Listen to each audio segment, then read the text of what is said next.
Good evening, everyone. I'm Megan Houston. I'm the Resilience Director for Palm Beach County here. Happy to be here with you all at Belle Glade and virtually with South Bay tonight. I know people are coming in a little bit, but we're going to go ahead and get things started. So I'm with the Office of Resilience. We are we applied for a grant to do this work, to look at our vulnerabilities, look at climate hazards like flooding and heat. And we've had workshops throughout this process to get community input. Now that we know what those hazards are, we want to know your input about what we should do about it. Right now, the county's trying to decide what are those 30 projects that we should be looking at doing, and how should we be funding those? Where do we want those projects to be? Things like stormwater improvements or a new multi-use recreational facility. How we rank those is going to, that's going to be our strategy moving forward for the next couple of years of how we want to prioritize projects. So as we're talking to Georgia tonight from Tetra Tech and learning about what these ideas are, we need your input to know what's important to you. That could change how we see things in terms of their importance, because you know best what your community needs. So that's really what we're hoping to get tonight, is to have that conversation with you, hear your input, and just wanted to say up front, we really appreciate your time. Make sure you get some snacks if you're in person, and happy to kick things off. So I will turn it over to Georgia. Thank you.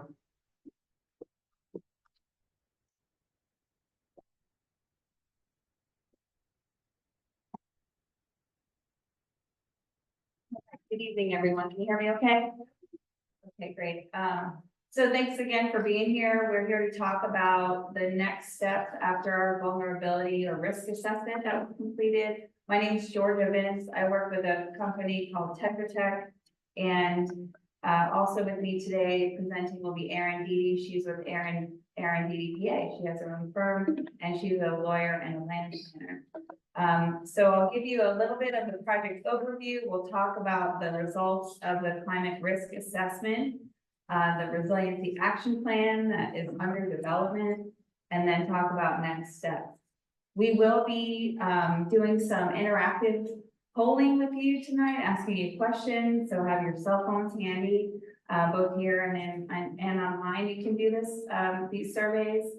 We also have comment cards in the back of the room. If you're not interested in sharing publicly, we're happy to take your comments in written form. You can also enter information on the chat, on the Zoom if you're online. So please just, we want this to be as interactive as possible. And if you have questions along the way, please don't hesitate to stop us and ask your questions. We do have a microphone for those of you who are in the room, so we can get clear your questions clearly, and we are recording this so that we can keep a record of it and others can view it at a later date. We have a pretty big team that's been helping on this project to support the Palm Beach County Office of Resiliency. Myself, Tetra Tech, we work with Chen Moore, S.A. Nelson is here, Rosaga is here, Erin that I mentioned, and we have another firm called Clearview. They're a GIS analyst. So just to kind of set the stage of things that we're going to be talking about today, to make sure everybody's on the same page. If you talk about adaptation, it's adjusting to the expected future climate change in order to moderate or identify benefits or opportunities. Assets are people, they're resources, they're the ecosystem. It's kind of a very large term, but it can mean things that are tangible or intangible, but it's really what is an asset to the community. So mitigation is offsetting those impacts and trying to prevent the events, events from happening. Resiliency is the ability to respond and recover from an emergency or a disruption. Retrofitting means modifying structures like buildings to enhance resiliency or offset those potential risks. Risks are the potential or the total cost of something if we lose it as an asset. And then sensitivity is how the degree of impact or risk that something will be affected by the climate hazards. So what are the resiliency goals for this project?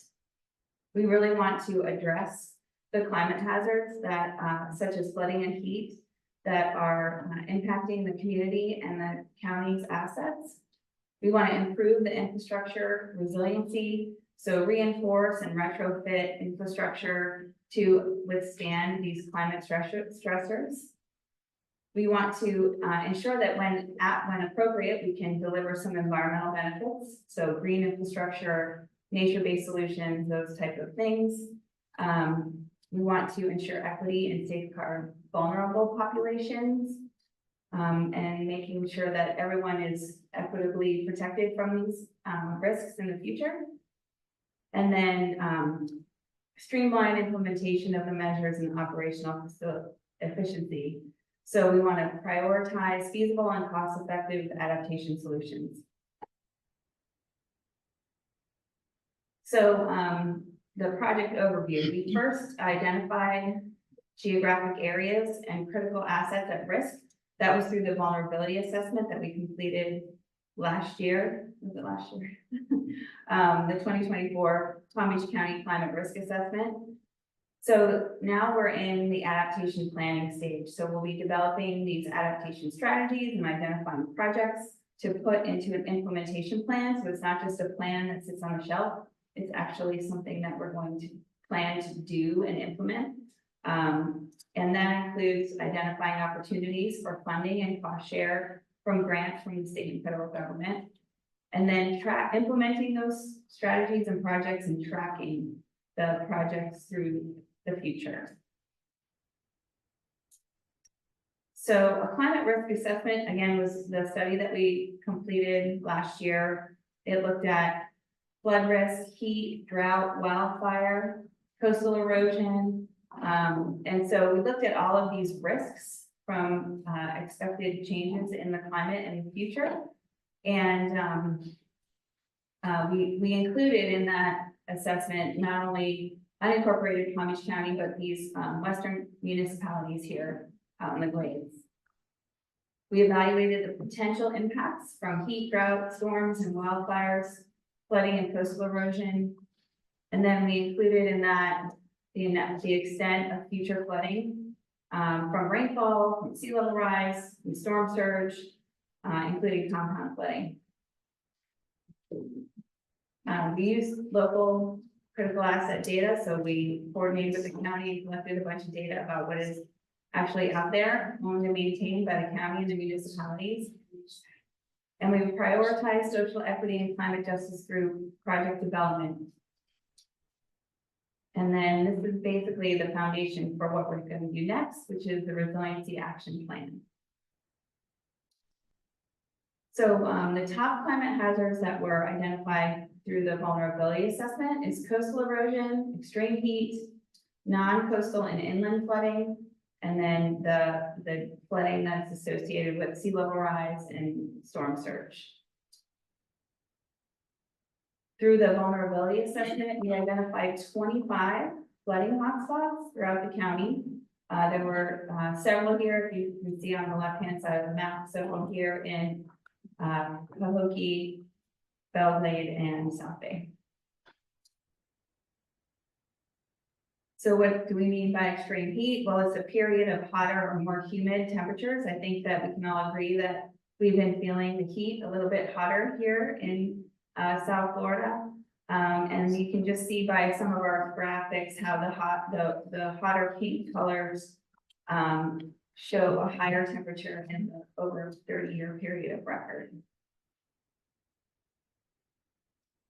And then we also looked at how the populations are exposed to that heat. So we wanted to be able to determine, how much of the population is really experiencing those extreme heat times.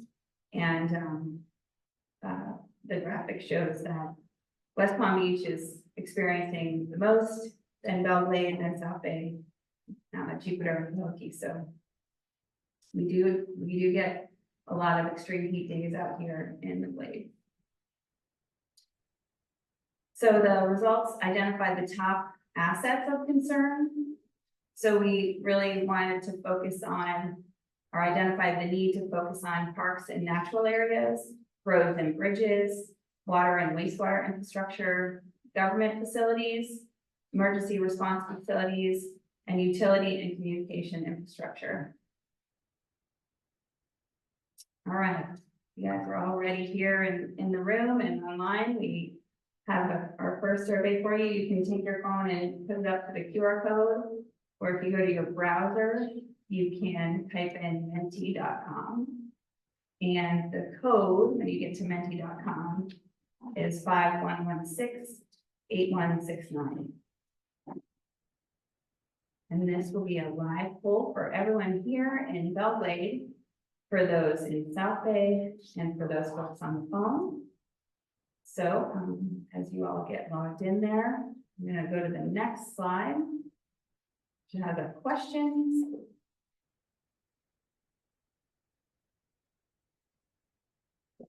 Oh gosh, you guys are fast. You have some answers in already. So which types of assets should be prioritized for climate adaptation efforts? We have 4 responses already. So hopefully we'll have some more coming in. I think there's a little delay for South Bay. Emergency response facilities and government facilities are ranking the highest at the moment. Community facilities, transportation, roads and bridges. Oh, natural areas moving up to the top 3.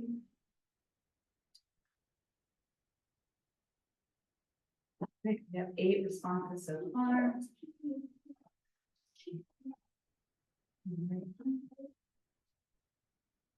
All right, well, that's certainly good information to have. We definitely want our emergency response facilities to ensure that they're resilient and able to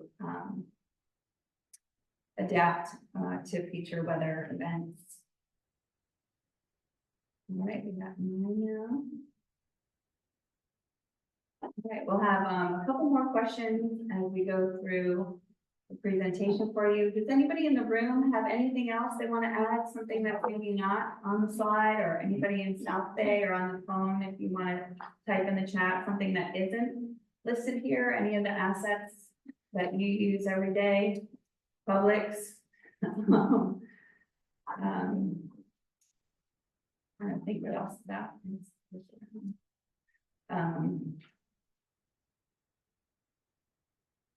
Any particular assets that you use on a regular basis? State Road 80, other roads, evacuation routes. That's important, evacuation routes. Yeah. All right, well, keep thinking, and if you come up with something, don't be shy. Please let us know your thoughts.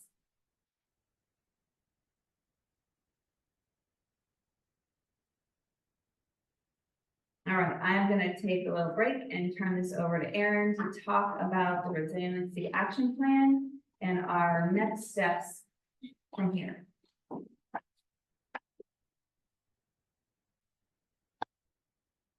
So the first step of this.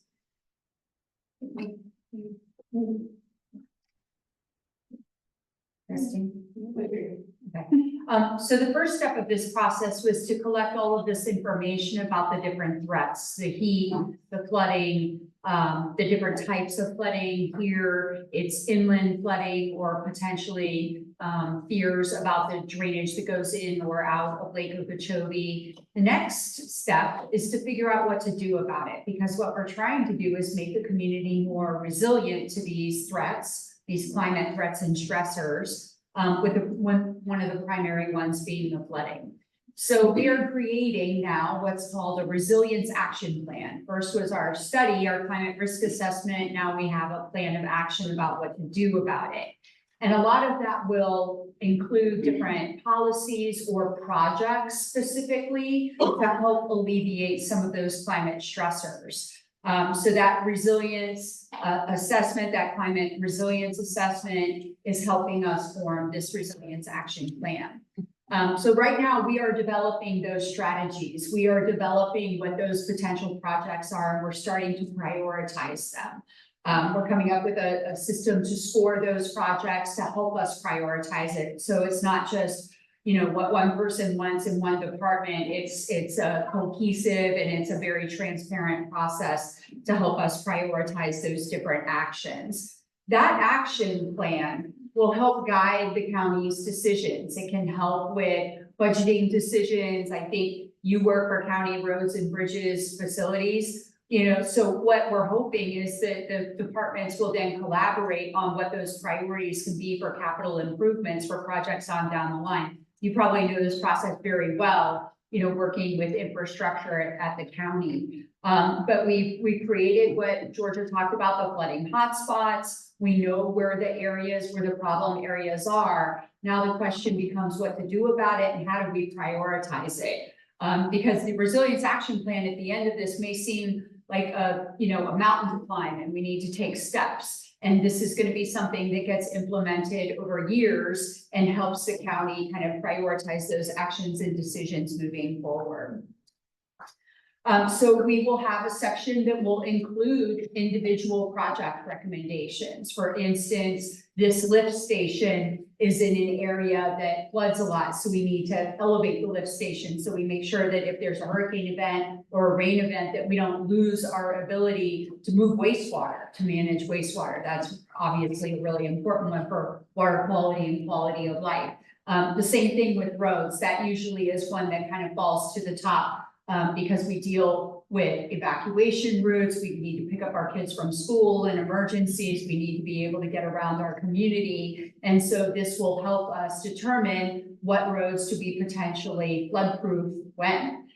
So we will have some timeframes associated with that, short-term, mid-term, long-term, and we will also have some conceptual cost estimates. And anybody that knows when you work on budgets, the more you have projects ready to go and you've done those project descriptions and those priorities and you have those cost estimates, opportunities may exist to partner amongst jurisdictions or to potentially apply for grants. And that helps when you have those projects ready to go. And this, the county has its typical budgeting process, but this is a budgeting process and a planning effort that's really focused on that community resiliency and trying to help us become more resilient to those climate stresses.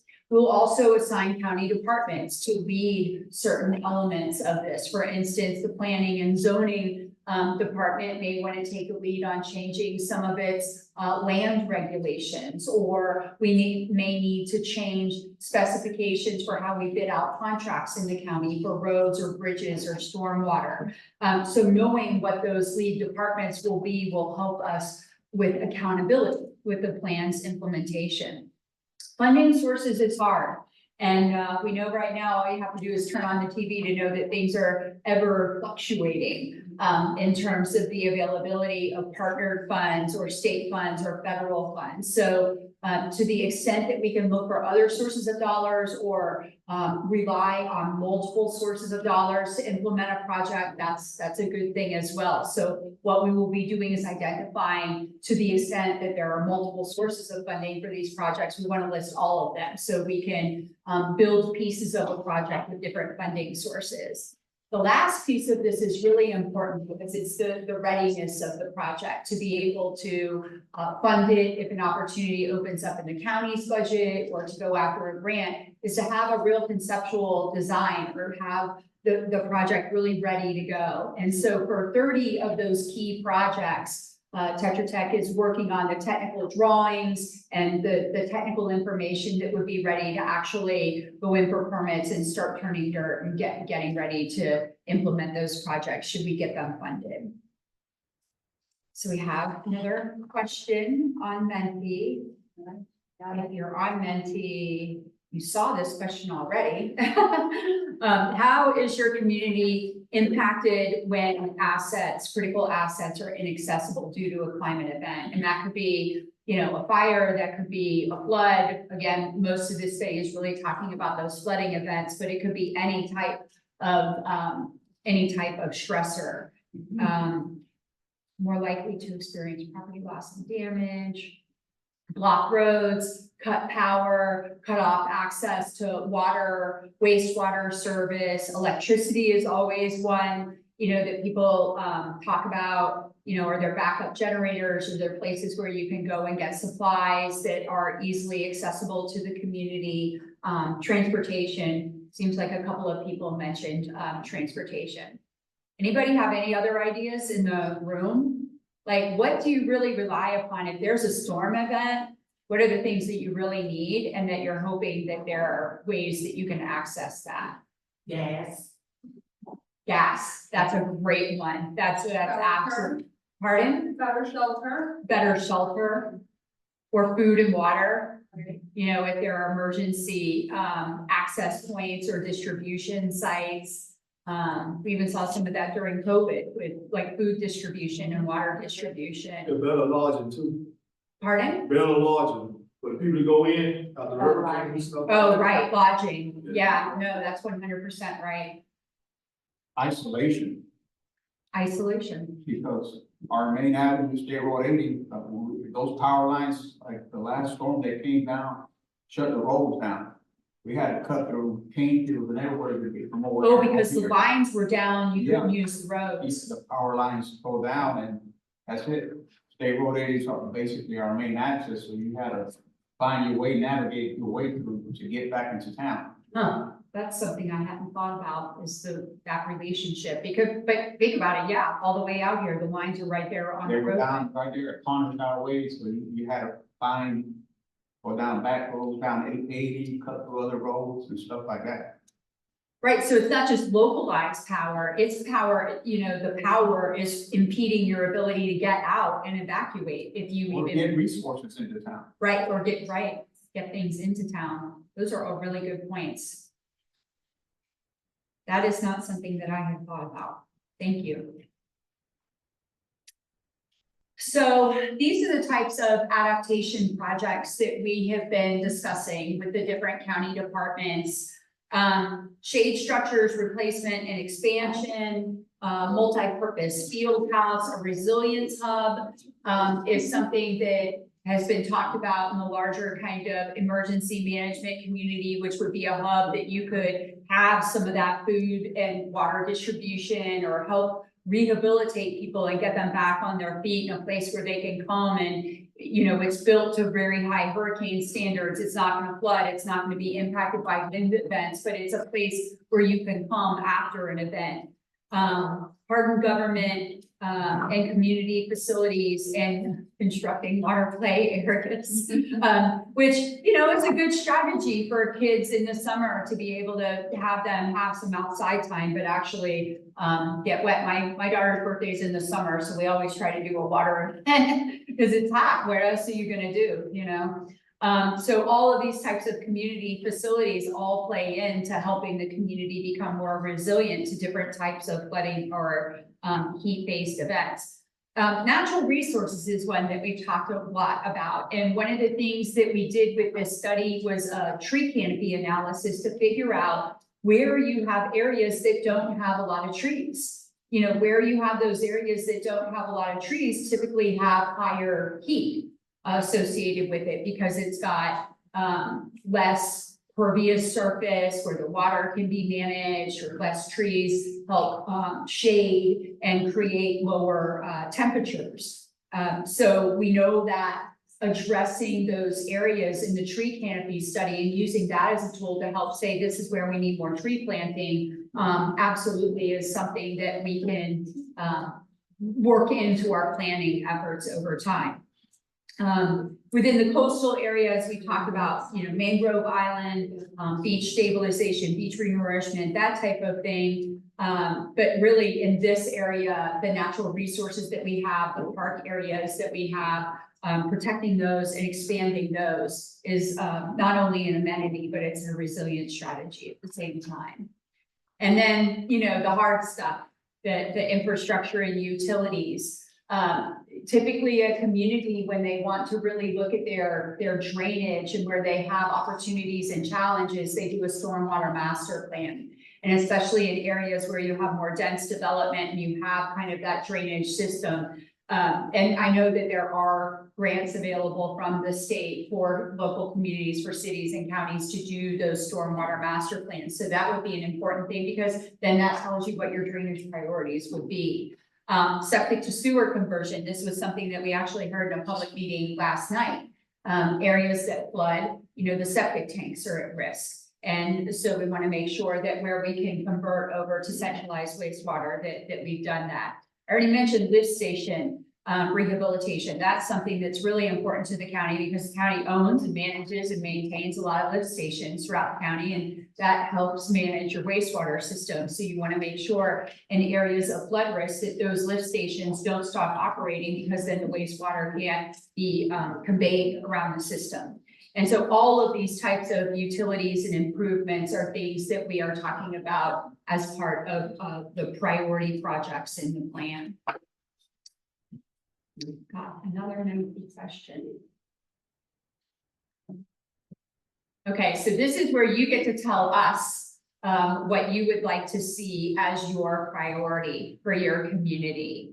And so we've listed out those different areas of projects, not very specific projects, but broadly, what are the ones that you think are the highest priority? The natural areas, the community education and awareness is actually part of the planning effort too, is just telling people where these facilities may exist and helping them access them.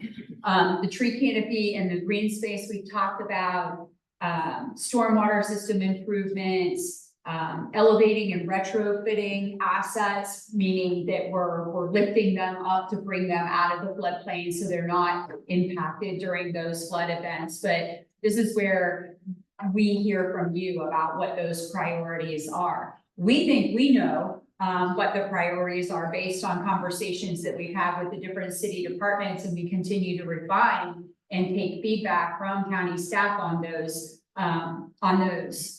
priorities, but we'd like to know, from you, the community. Restoring and preserving natural areas rises to the top. Aaron, some people just come in and they don't have that message vote.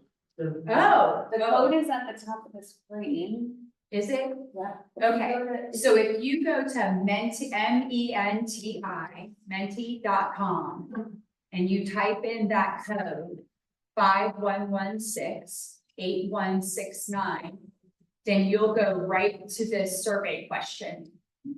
Or you may see the other survey questions too. But menti, Because I can't see it. menti.com, 5116-8169.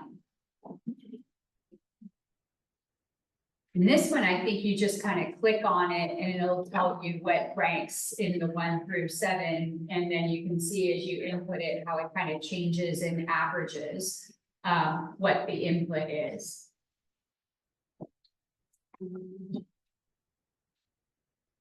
Leave that up a minute. Does anybody have any, looking at this list, are there any project types or adaptation or helpful strategies that we should incorporate in the plan that aren't listed here? And you don't necessarily need to shout them out. You can let us know after the fact, but the gentleman stated before, that issue of isolation, being out here and then having the evacuation routes potentially impacted. That's a huge issue. Yes, I have one. I recall, I think, last year, the conversation about the cooling stations, at the various different locations throughout the communities during the Yeah. summer. That's a good one. I think I would put that under new construction, but it's not specifically listed the way the gentleman just said, the cooling centers. That's an important one. Especially for elderly and other vulnerable populations, that some people may not even have air conditioning in their homes.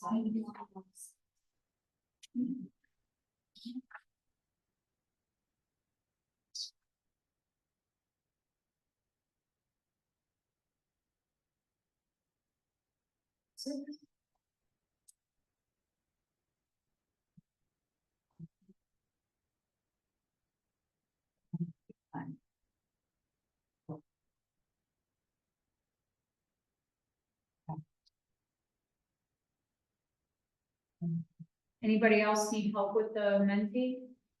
No? Okay. I think we'll go ahead and move on, but I think the survey will continue to log responses that people have if you do it online.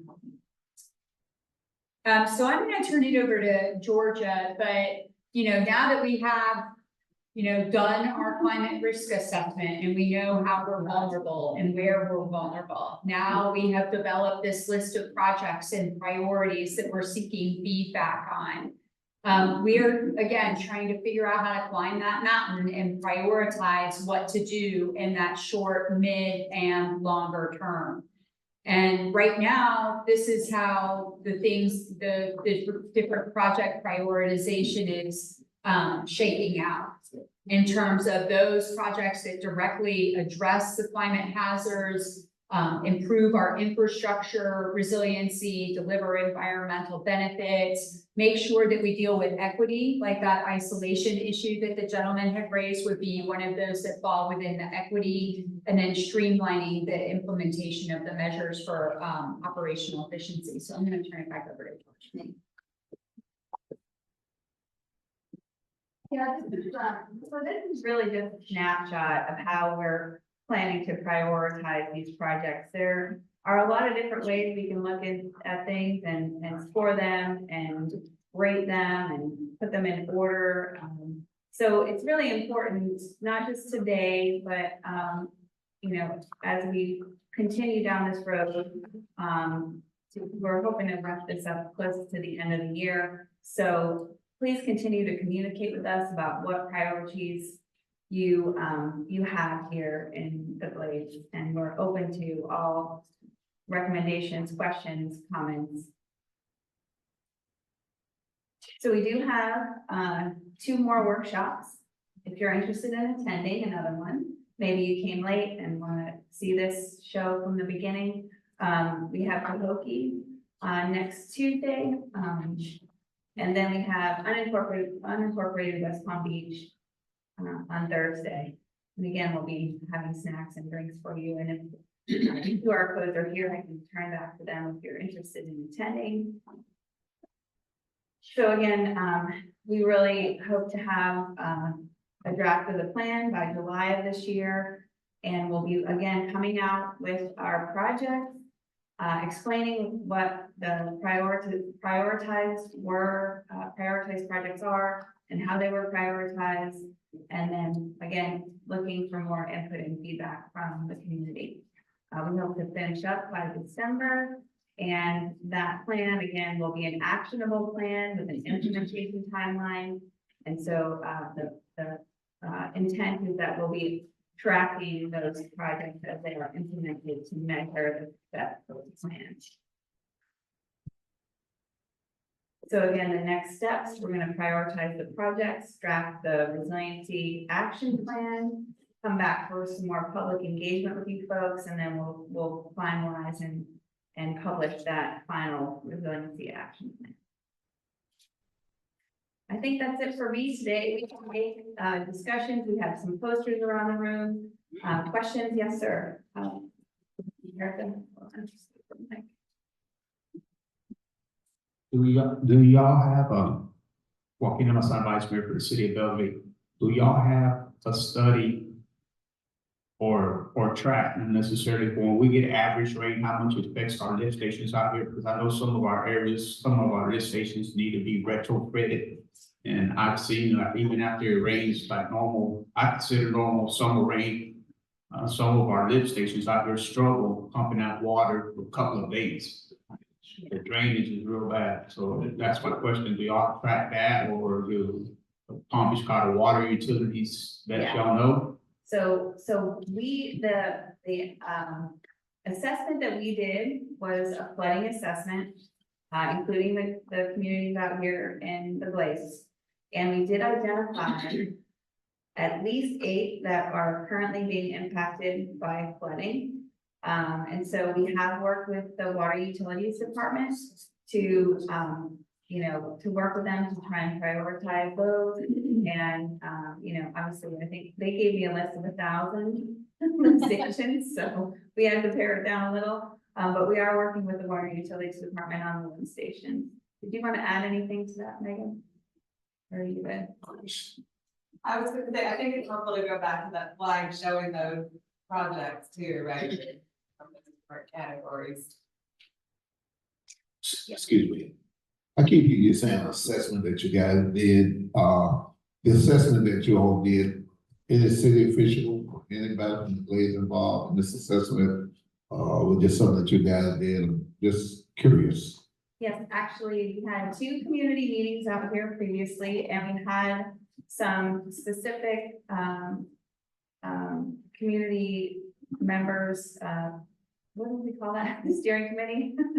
That we had members of the, government bodies from out here, attending that as well. I do know that, Belle Glade also is doing, they have a consultant that's doing a specific assessment for Belle Glade, and I believe you all even have a stormwater master plan in Belle Glade.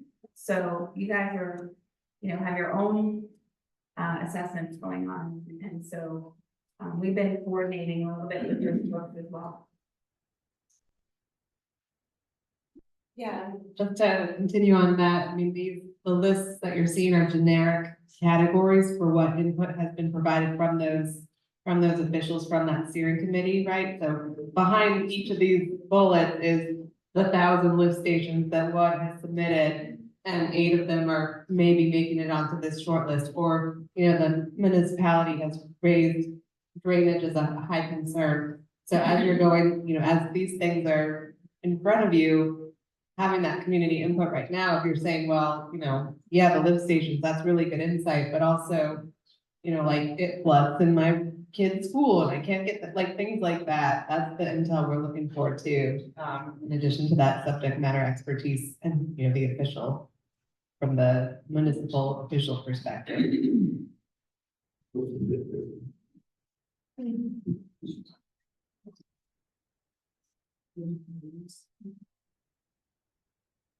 All right, any questions online or out in South Bay that we need to? Yes, we have a question from South Bay. Yes, good afternoon. Good evening. Roger Calvin, this is South Bay. One question I'd like to ask in reference to when the storms and hurricane come about, in reference to the number of canals that we have in the Glades area here. Are we, the county working on with the South Shore Conservative in reference to the flooding within these cities when it comes down to the canals?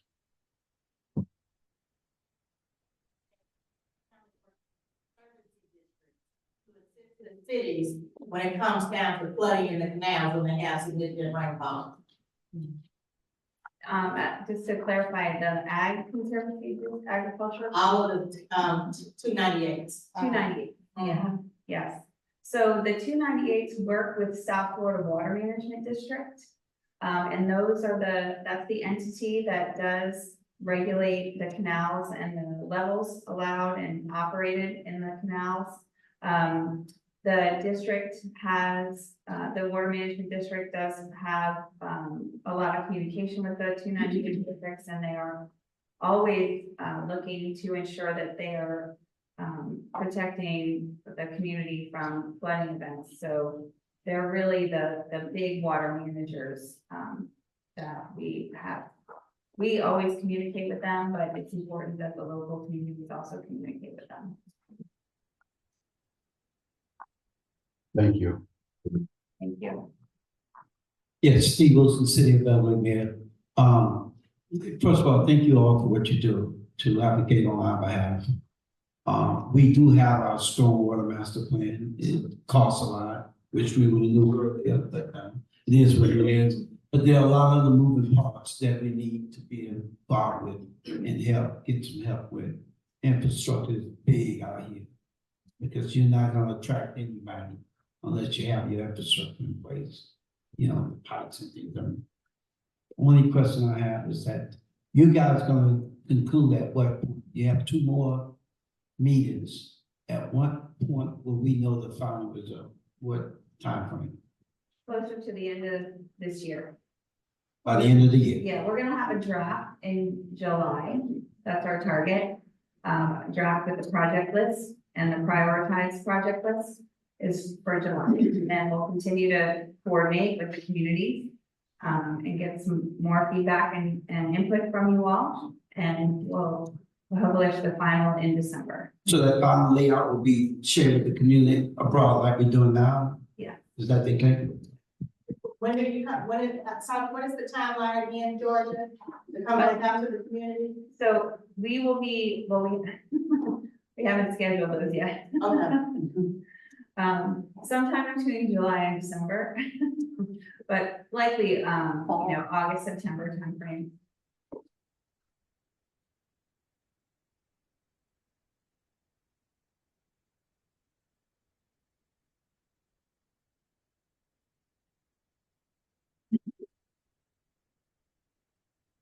Any other thoughts? Do we have anybody on the Zoom or in South Bay that has anything else they'd like to raise to our attention today?